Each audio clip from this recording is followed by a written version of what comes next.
requête qui m'a été demandée par une abonnée, enfin je ne sais plus son pseudo. Et à la bibliothèque j'ai trouvé un magazine qui en parle avec des idées, donc j'espère que cela vous détendra. Oui, détendra. Donc faut que je trouve la page déjà. Excusez-moi. J'ai la fenêtre ouverte, alors j'espère qu'on n'entendra pas trop.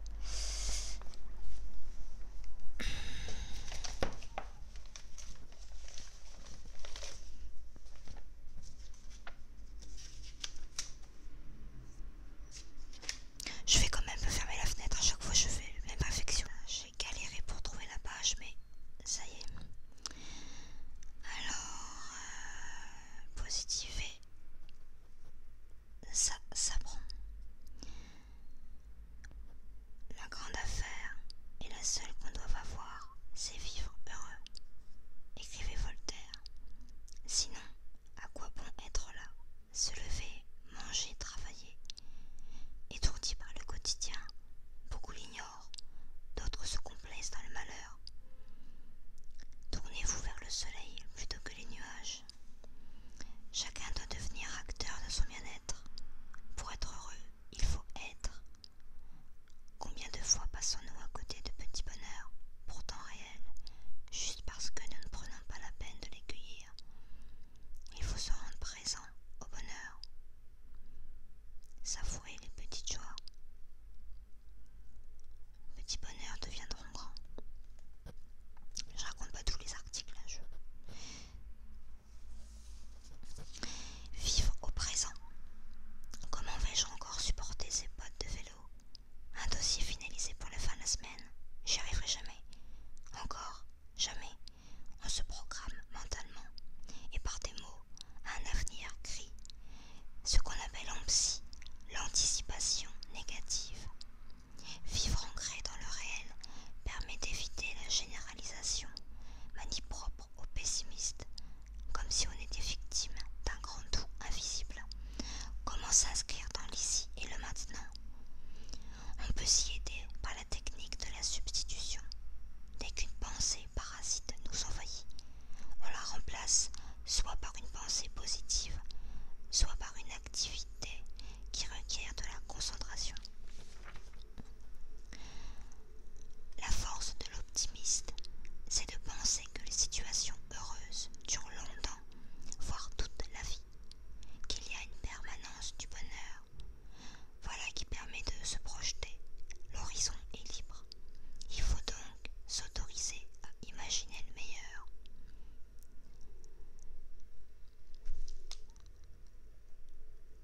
Se sentir maître des événements, se sentir seul responsable de ses actions. J'avance donc je suis.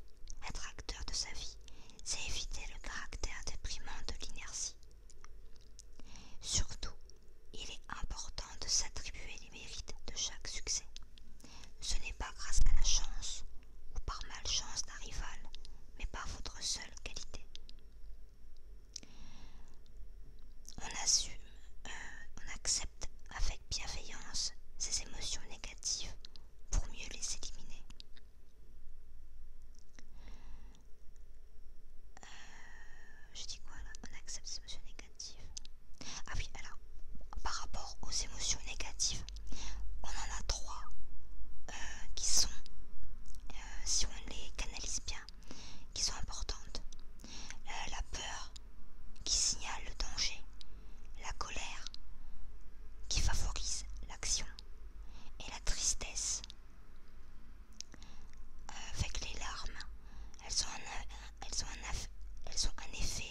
Les optimistes ont tendance à être plus actifs et à ne pas fumer.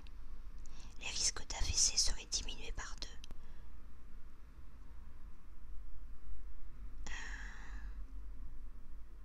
Et feraient gagner 7 ans d'espérance de vie. Alors il y a un témoignage d'une femme. On vivait en banlieue. Excusez-moi, j'ai parlé peut-être. Excusez-moi, j'ai cru que ça avait découpé le truc. Donc, je sais plus ce que je disais. Oui, donc alors il y a un exemple d'une femme.